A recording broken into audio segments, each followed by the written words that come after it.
Hello students. Up to now बेटा हमने क्या कंप्लीट किया है, हमने रे डायग्राम्स कंप्लीट कर लिए हैं related to concave and convex mirror. We have also find out the uses of concave and convex mirror. हमने यूजेस कॉनकेव और कॉन्वेक्स मिरर के कंप्लीट कर लिए हैं।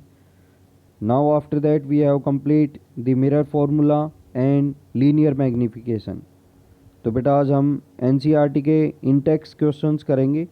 जस्ट ओनली आपका आज का होमवर्क रहेगा बेटा, ये आपको questions with answers you have to right in your fair notebooks. So let us start. The first one question is define the principal focus of a concave mirror. तो concave mirror का principal focus क्या होता है? तो बेटा सबसे पहले हम कॉनकेव मिरर है बेटा वो ड्रा कर लेंगे। ये हमारे पास कॉनकेव मिरर ड्रा कर लिया हमने। यहाँ पे कॉनकेव मिरर जो हमारे पास है, इसका इनवर्ड पार्ट वो रिफ्लेक्टिंग सरफेस होता है और आउटवर्ड पार्ट वो ओपेक होता है। सो प्रिंसिपल फोकस क्या होता है बेटा? रे ऑफ लाइट पैरेलल आती हैं या पैरेलल टू प्रिंसिपल एक्सिस आती हैं। रिफ्लेक्शन के बाद जिस पॉइंट से वो पास होंगी उस पॉइंट को हम क्या कहते हैं? प्रिंसिपल फोकस कहते हैं। तो यहाँ पे ये पॉइंट जो आएगा ये जैसे कि हमारे पास यहाँ पे ray of light parallel to each other आई, रिफ्लेक्शन के बाद जिस पॉइंट से पास होंगी that point is known as principal a focus. So कैसे डिफाइन करेंगे बेटा इसको? Ray of light that are coming parallel to principal axis of a concave mirror converge at a specific point on its principal axis after reflecting from the mirror। सो बेटा इसको just only आपको define करना है। आप अपने वे में भी आप राइट कर सकते हैं। Ray of light coming parallel to each other after reflection meet at a point on the principal axis, that point is known as principal a focus। रे ऑफ लाइट एक दूसरे के पैरेलल आती हैं, रिफ्लेक्शन के बाद एक पॉइंट पे मीट होती हैं, that point on the principal axis is known as principal focus of the concave mirror. Next one बेटा आपका न्यूमेरिकल है। यहाँ पे सेकंड क्वेश्चन है, the radius of curvature of a spherical mirror is 20 centimetre, what is the focal length. तो बेटा आप सभी को इस न्यूमेरिकल में पता होना चाहिए कि हमारे पास यहाँ पे यदि हमारे पास कौन सा मिरर है, मान लीजिए कॉनकेव मिरर हमारे पास गिवन है, कोई भी स्पेरिकल मिरर। तो जो ये हमारे पास स्पेरिकल मिरर है, मान लीजिए इसका ये सेंटर ऑफ कर्वेचर है यहाँ पे। तो बेटा ये डिस्टेंस जो होगी यहाँ पे इस पॉइंट से, ये रेडियस ऑफ कर्वेचर होगी। तो रेडियस ऑफ कर्वेचर जो हमारे पास है उसको हम आर से डिनोट करते हैं। रेडियस ऑफ कर्वेचर का यदि मैं हाफ कर दूं तो वहाँ पे जो लाई करेगा वो होगा प्रिंसिपल फोकस। मीन्स यहाँ से एक न्यूमेरिकल फार्मूला आता है कि हम रेडियस ऑफ कर्वेचर है उसका यदि हाफ करते हैं तो वो डिस्टेंस किसके इक्वल आती है? वो डिस्टेंस आती है हमारे पास फोकल लेंथ के इक्वल। तो यहाँ पे इस न्यूमेरिकल में आपको रेडियस ऑफ कर्वेचर गिवन है और फोकल लेंथ फाइंड आउट करनी है। तो कैसे फाइंड आउट करेंगे? रेडियस ऑफ कर्वेचर की जो वैल्यूज़ गिवन है उसका हाफ कर दो, फोकल लेंथ आ जाएगी। सो न्यूमेरिकल आपको करते समय राइट करना है बेटा। यहाँ पे radius of curvature is given R equal to 20 centimetre. So we know that focal length will be equal to क्या होती है? रेडियस ऑफ कर्वेचर है उसकी हाफ होती है। तो आर की वैल्यू को हाफ कर देंगे, दैट इज़ 20/2। तो क्या आ गया? 20 को 2 से डिवाइड करोगे तो दैट इज़ 10 सेंटीमीटर। सो नीचे बेटा आप राइट डाउन करेंगे इसको, the focal length of the given spherical mirror is 10 centimetre. ये सीबीएसई के बेटा प्रीवियस ईयर क्वेश्चंस में मोस्टली टाइम पूछे गए न्यूमेरिकल्स हैं कि आपको कभी रेडियस ऑफ कर्वेचर गिवन होती है, कभी आपको वहाँ पे फोकल लेंथ है वो गिवन होती है। क्वेश्चन थर्ड आपको गिवन है, name the mirror that can give an erect and enlarge image of the object. मतलब कि बेटा यहाँ पे क्वेश्चन को देखिए, इरेक्ट का मतलब क्या है? यदि हमारे पास ऑब्जेक्ट है, जैसे कि बेटा यहाँ पे हमारे पास मिरर हो गया, ये मिरर यहाँ पे होने के बाद जो ऑब्जेक्ट है वो यदि हमारे पास ऐसा है तो जो इमेज बनेगी उसकी वो भी इरेक्ट मतलब सीधी होनी चाहिए। ठीक है, मतलब जैसा ऑब्जेक्ट है वैसी उसकी इमेज होनी चाहिए। तो उसे हम क्या कहते हैं? इरेक्ट कहते हैं। एनलार्ज इमेज का मतलब क्या है? जो इमेज का साइज होगा वो क्या होगा? लार्ज देन होगा ऑब्जेक्ट के साइज से। इमेज का साइज ऑब्जेक्ट के साइज से ज़्यादा होगा। तो कौन सा मिरर हमारे पास जो इरेक्ट एंड एनलार्ज इमेज देता है? तो हमने कॉन्वेक्स मिरर के केसेस हमने स्टडी किए थे बेटा, उसमें हमारे पास इरेक्ट इमेज तो मिलती है, वर्चुअल एंड इरेक्ट इमेज तो मिलेगी कॉनकेव मिरर में भी और कॉन्वेक्स मिरर में भी। बट कॉन्वेक्स मिरर है उसमें क्या होता है कि जो इमेज में उसका साइज हमेशा या तो हाईली डिमिनिश होता है या डिमिनिश साइज होता है।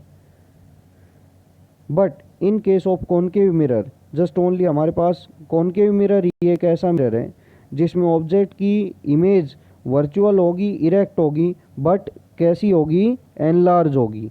और ये कौन सा केस है? जब ऑब्जेक्ट को फोकस और पोल के बीच में प्लेस किया जाता है। नेक्स्ट वन क्वेश्चन है बेटा, why do we prefer convex mirror as a rear view mirror in vehicles? हम व्हीकल्स में कॉन्वेक्स मिरर को as a rear view mirror क्यों यूज़ करते हैं?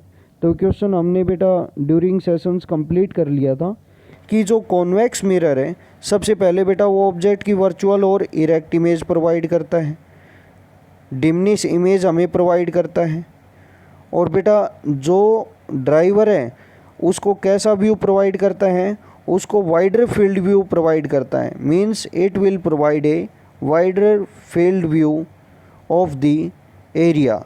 जो एरिया है उसको उसका एक वाइडर फील्ड व्यू है वो रिप्रेजेंट करके मिरर में शो करता है, और उसके कारण जो ड्राइवर है उसके पीछे जितना भी ट्रैफिक है उसको ईजिली देख सकता है। मीन्स कॉन्वेक्स मिरर को हम रियर व्यू मिरर क्यों यूज़ करते हैं? सबसे पहला point, it always gives an virtual and erect image, it will form A diminish image, means image बनेगी जिसका साइज ऑब्जेक्ट के साइज से स्मॉल होगा।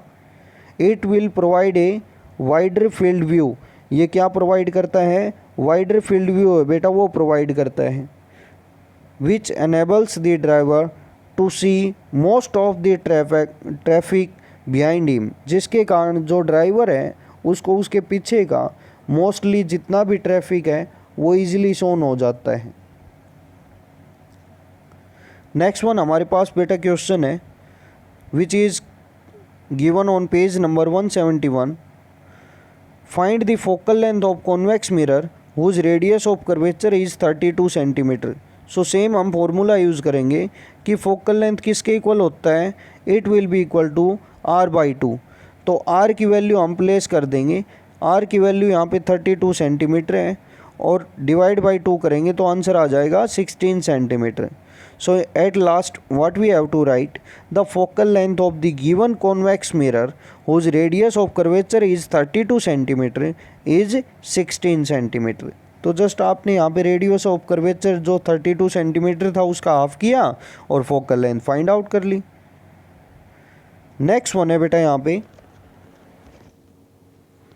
ए concave mirror produce 3 times magnified real image of the object place at 10 centimetre in front of it.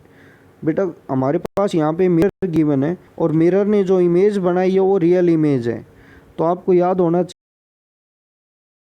चाहिए mirror बनाता है। तो इस केस में जो मिरर यूज़ हुआ है वो कौन सा मिरर होगा बेटा? यहाँ पे जो मिरर यूज़ होगा वो कॉनकेव मिरर होगा।